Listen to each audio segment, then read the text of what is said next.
Had you heard that Brandon Aiyuk, after signing a contract worth $30 million annually, acknowledged that he, quote, made it harder than it had to be, end quote? He actually said that last year after signing his contract. So color me unimpressed with any social media drama happening right now. Things could have been so much easier. Brandon Aiyuk acknowledged that he made them harder, and we're not going to act like middle schoolers running over to social media drama the second that it happens, because we've got actual substantive 49ers stuff to talk about. The assistant coaches spoke yesterday, big time quarterback themed insight.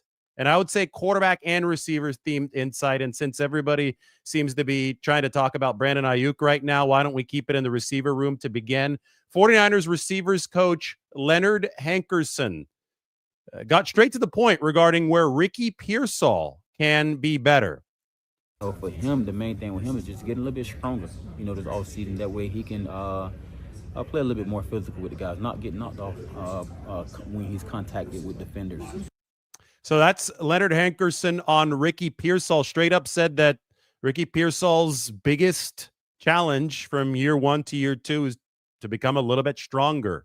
Don't get knocked out of your rhythm, out of your route, out of your timing when you go mano a mano with defenders. And I discussed this a little bit yesterday. I think that strength is something for receivers that you could probably expect to see the biggest gains from year one to year two, because a receiver is no longer training for the NFL combine where he's typically cutting weight, where I think Ricky Pearsall is at 190, but his normal playing weight about 200 pounds. So he's no longer focused on the 40-yard dash, on agility drills. Now he's focused on football, and we saw Ricky take that big step toward the end of the season, right after Leonard Hankerson chewed him out on the sideline after those two procedure penalties against the Miami Dolphins. It was a great finish for Ricky Pearsall. We probably won't see him on the practice field today, but he's close to healthy from the hamstring tweak. And I will guarantee you that the 40 days away from the team facility before the start of training camp are going to be really important for Ricky Pearsall, because that's when you build up a lot of your strength. It's not as easy to lift and maintain strength during the rigorous NFL season. So you have to bake some of that strength earlier.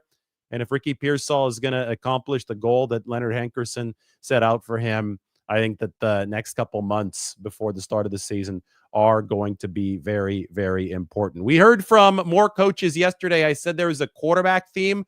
Why don't we listen in to 49ers QB coach Mick Lombardi? Now, I asked Mick about what Kyle Shanahan wants from him at that quarterback coach's position, because the 49ers lost a good one. Brian Griese stepped away from coaching, wanted to be with his family more. And, some of the compliments that 49ers QBs who had been very successful under Brian Griese had paid him were really focused on the fact that this guy's a former player that was able to impart the knowledge of somebody who had played the quarterback position into the QB room. So somebody like Brock Purdy, Sam Darnold, this went back to Trey Lance, but you heard Purdy talk about it a lot. He learned how to maintain an even keel at the NFL level just through the experiential advice that somebody like Brian Griese was able to give him. Well, Mick Lombardi is not a former quarterback. So I figured Kyle Shanahan probably is asking Mick Lombardi to bring something different into the quarterback room. He's somebody who has coached Tom Brady before, was the assistant QB coach with the Patriots back in 2019, actually was the wide receivers coach over in New England when Mac Jones was the quarterback in 2021. But Mick Lombardi comes at this from a much more schematic background. So this is his answer to my question about his contributions to the QB room following the Brian Griese 3-year run that saw the 49ers quarterbacks just get a whole lot of good QB life experience from their former coach. I think at your job as an assistant coach, any position coach, whether a QC, position coach, you have a room, you're really trying to instill with the head coach's vision, the coordinator's vision. And I think that's a quality that you have to try and learn, and what the head coach wants. And it depends who the head coach is, the coordinator is what they want. And I think it doesn't matter who the players are or what the scheme is. That's what you try and ultimately do. So, it was really cool for me to come in here last year and kind of watch Kyle and Clay and what they want in the passing game, what they want from the quarterback, and using those things to kind of guide me and say, hey, okay, this is the standard for this room and this system, and that's kind of how we'll go from there. So I would say that pretty much as an assistant coach is what you try and do, on a daily basis. So that emoji that's like the target, like the target logo? It's a dart right in the bullseye. Mick Lombardi just confirmed exactly what we thought that Kyle Shanahan has wanted at the QB coach position. Brian Griese was the perfect QB coach for the past 3 years because that was perfectly lined up with Brock Purdy getting his feet wet in this league. Brock Purdy is a bona fide veteran now. He even has the largest contract in franchise history. How do you take Brock Purdy to the next level? Well, I think that you do it by implementing schematic prowess at an even higher level.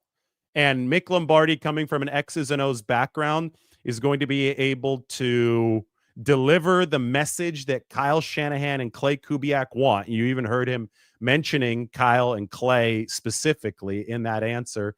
And he's going to be able to bring it to the QB coach's room through a more schematically oriented lens. So Griese came from the player-oriented lens. We see Mick Lombardi coming from the coach-oriented lens. And then, somebody was asking Mick Lombardi yesterday about, coaching in the same room as Tom Brady and, if it was difficult to manage the fact that he was in there with a legend. And Mick Lombardi had a really good answer yesterday to a lot of these questions. Some of them even were, trying to question, hey, you've never played quarterback before. How can you be a quarterback's coach? And, that's not the smartest way to frame things because I think you see most quarterbacks coaches haven't been former quarterbacks. And, one of the main themes that Mick delivered was this is not college football anymore. It's not high school football anymore. You're not bossing players around and they're not bossing you around. This is professional sports, the NFL. And coaches and players are teammates. Coaches and players are coworkers. Coworkers is the word that Mick used. And you're looking to optimize your chances of the same goal, which is winning as many football games as possible. And when it comes to the quarterback room, the way to contribute to as many wins as possible is to be as efficient as possible. And it just so happens that Brock Purdy has been the most efficient quarterback in football over the course of the past 3 years. So while the media, while the fans have all these stupid discussions about who gets more credit, the coach, the play caller, or the quarterback, is it Shanahan or Brock Purdy? Anybody who actually knows the game understands that it's both and that it's a collaborative effort and that the goal is to yield the maximal efficiency out of the quarterback position through the co-working partnership with the play callers. And now that the quarterback's coach is directly connected to the 49ers play callers because Purdy's a vet and the 49ers are ready to go from that regard, I think that Shanahan believes that Mick Lombardi in that QB coaching room can help Purdy unlock the next step of anticipation. If you want a good example of what the next step for Purdy can be, just go back to Tom Brady. Go back to Brady in that Super Bowl 55 against for the Tampa Bay Buccaneers against the Kansas City Chiefs. Tom will talk about the fact that he knew where he was going with the football every single time he broke the huddle and he stepped up to the line of scrimmage and he surveyed the field. He had done his homework to such an extent that he was so melded with the scheme, right? He was so melded with what his Tampa Bay team was calling with Bruce Arians to what the Kansas City defense was running against that he knew the answers to the test before the test even started. And that's how he was able to play so quickly. That's how he carved up Tampa Bay's defense or Kansas City's defense. That's how he made it look so easy. And there have been many times where Brock Purdy has made it look that easy as well. The 49ers want that with more consistency. They want the efficiency to improve to a lethal level at all times. And the answer to that is to make him a complete assimilation and meld with the system. somebody that knows the answers the second that he breaks the huddle, like Tom Brady knew the answers the second that he broke the huddle in Super Bowl 55. So Mick Lombardi is at that QB coach position to help bridge that gap between Purdy, Shanahan, the offensive coordinator, Clay Kubiak, and take the 49ers offense to that next level. That is San Francisco's goal. While we're on the topic of quarterbacks, we also spoke to Johnny Holland, the 49ers linebackers coach. And this was a fascinating pickup last week. I know we've all been discussing Bryce Huff and Thomas Morstead, two ex-Jets, but don't forget that the 49ers also added Chaz Surratt, linebacker, but a linebacker who had been the starting quarterback at North Carolina in college. Johnny Holland, the 49ers linebackers coach, turns out he also has a QB's background. So here's Johnny Holland talking about the very interesting dynamic of Chaz Surratt having a quarterback's background. Quarterback in high school and went to college as a quarterback and became All-American linebacker. And I tell guys, what happened for me is that I didn't know anything about the position. I got taught from ground up the right way, and it was a lot easier. And so a guy like Chaz, that he played quarterback, so he has an idea what quarterbacks are trying to do. So Chaz Surratt, we talk about, and the next guy I'm going to get to here, let me jump ahead for a second. The next guy I'm going to get to is Brian Fleury. Brian Fleury is the 49ers tight ends coach. What's Brian Fleury's background? He was a college quarterback at Towson University. The 49ers, when they appointed Brian Fleury to be the tight ends coach, he hadn't had any experience coaching that specific position, but he'd been all over the other positions. He'd even worked with defensive linemen in the past. But the reason that Kyle Shanahan wanted Brian Fleury at that tight ends coach position is because he did have an all-encompassing knowledge of the 22 spots on the football field. And that tied directly into his job as a former quarterback. The fact that he played quarterback in college gave him the perspective of that position, and Kyle Shanahan wanted the 49ers tight ends to be coached up with quarterback mentalities. Because if you can anticipate where the quarterback is going to be looking, where the quarterback is going to be throwing, what the quarterback is feeling, you're going to be a better route runner. You're going to sit down in the correct zone. You're going to run the right, correct angle on the route. You're going to feel where that man coverage is weaker in better lockstep and better cohesion with the quarterback. So that's why Kyle Shanahan really, really loved Brian Fleury for the tight ends position. And we're going to go and listen to Brian Fleury in a little bit. But now you can apply that same thinking to the linebacker spot, where Johnny Holland actually used to be a QB. That's something that I learned yesterday. Johnny Holland went to Texas A&M. As you heard, he was an All-American linebacker, but after a move from quarterback, guess what? Chaz Surratt, his new linebacker with the 49ers, moved from quarterback to linebacker in college at North Carolina. Surratt was then drafted by the Minnesota Vikings in the 3rd round, but you can see Johnny Holland just light up when he gets to talk about that quarterback to linebacker transition.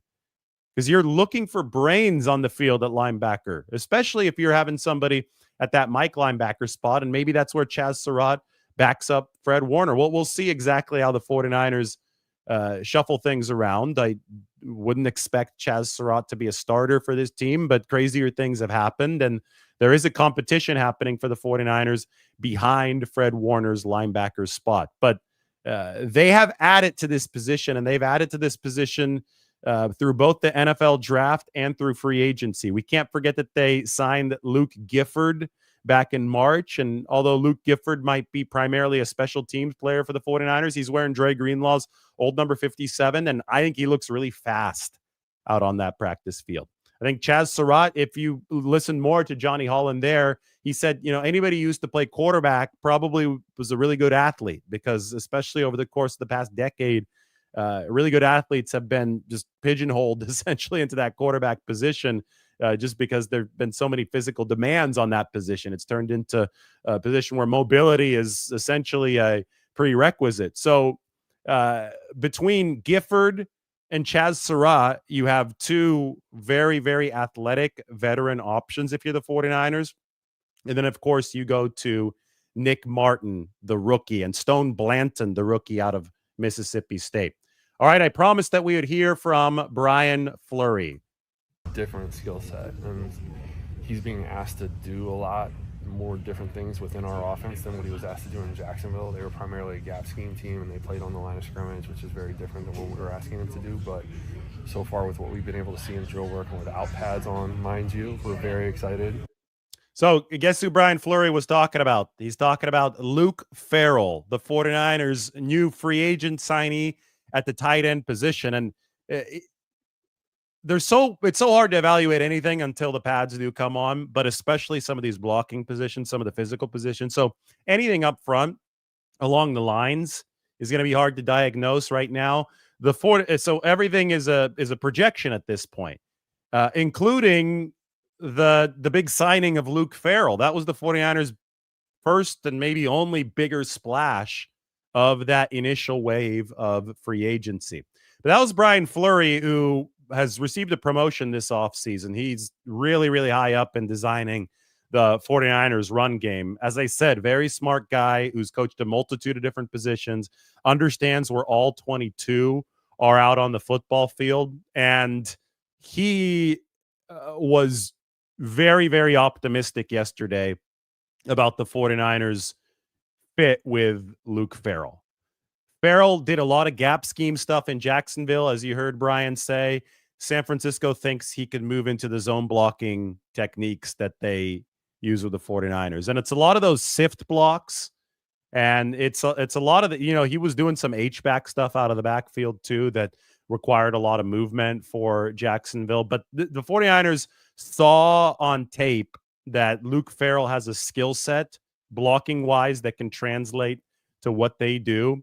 And, if I'm going to talk about a weakness and a way for the 49ers to help Purdy, to help the receivers, to make Aiyuk when he comes back look better. If I'm going to talk about that kind of stuff, then I have to start with the fact that they did not run the ball well on first down in 2024. They were number 20 in first down run efficiency. Compare that to number 1 in 2023. So all of a sudden, the offense is off platform.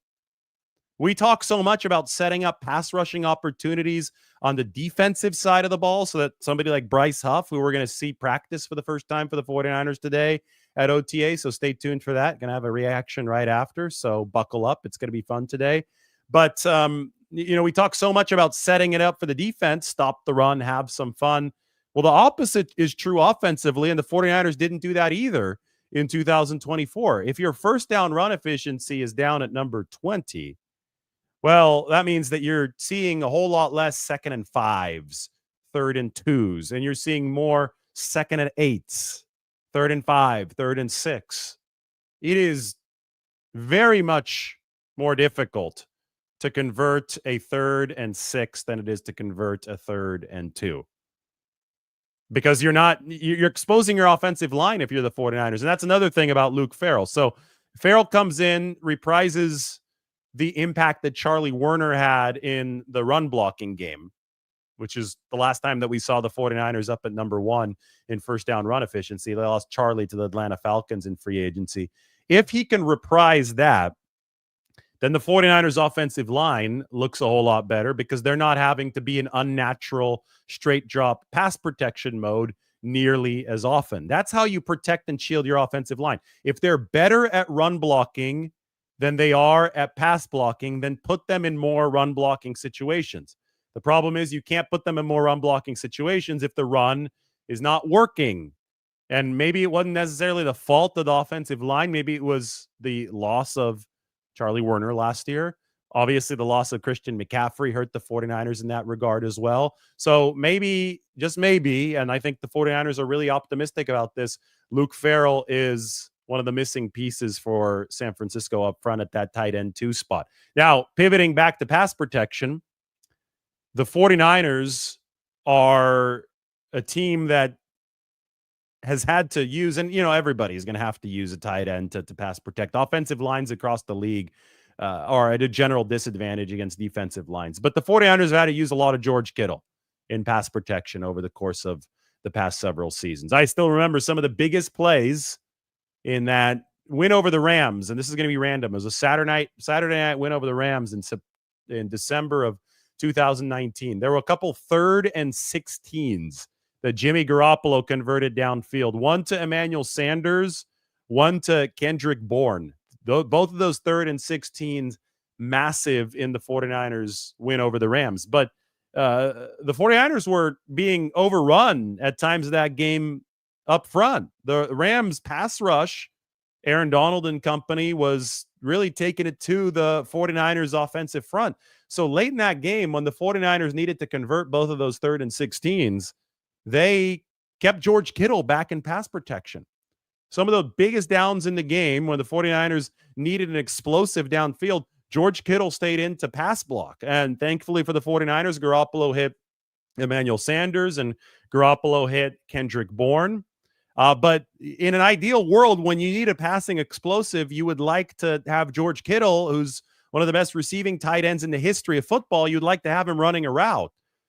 Luke Farrell's a really, really good pass blocker.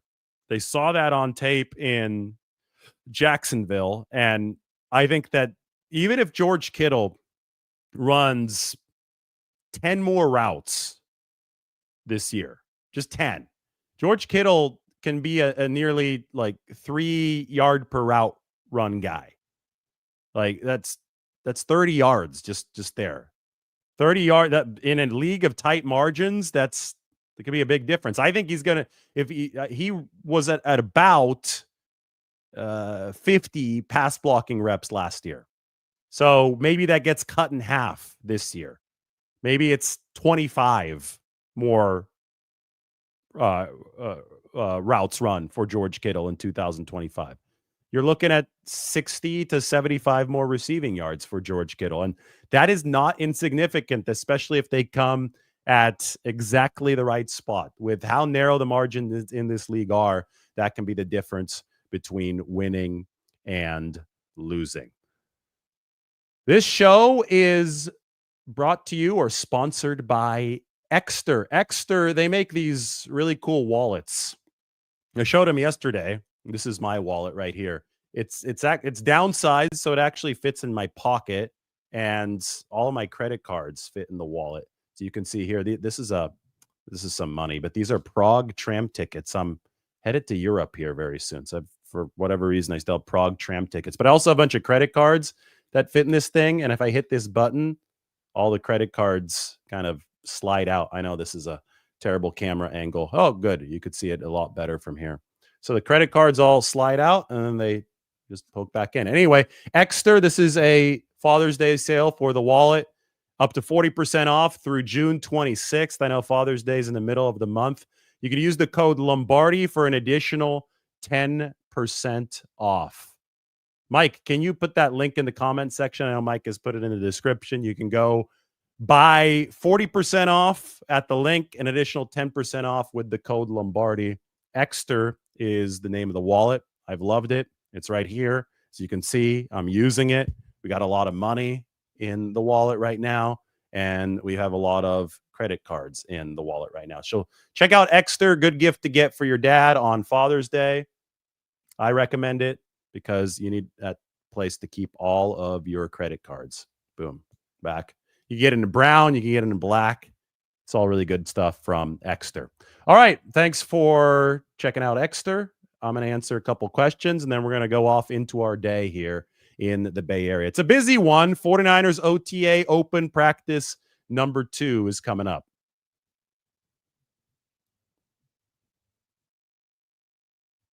Thanks. Dylan says that I'm the only reasonable 49ers reporter. I will take that as a compliment.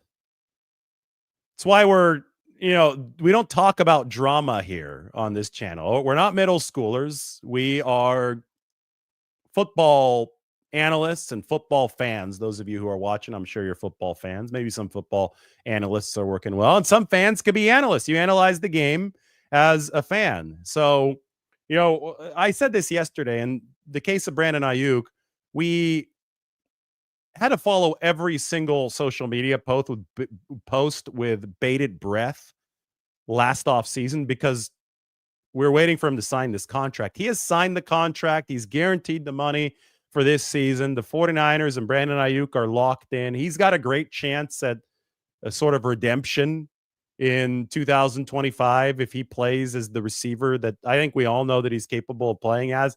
It might take a few months because he's coming back from the ACL and the MCL. He might be upset because people are trying to say, why aren't you back out there if Stephon Diggs is? But those people are idiots because he's got a different injury than Stephon Diggs. So if I'm Brandon Aiyuk, I'm not out here giving advice, but if I'm Brandon Aiyuk, I just put the blinders on and I get to, he's been working, but I continue working and I get out there and I shut a lot of people up when I'm able to return and play at a high level because that he's got the solid system around him.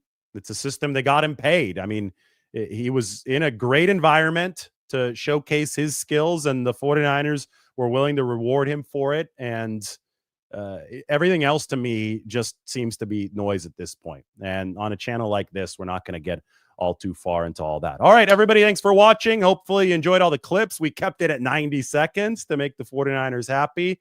We'll have more. We'll have more because that 49ers coaching intel was really good. But it is time for OTAs to resume. Heading down to Santa Clara.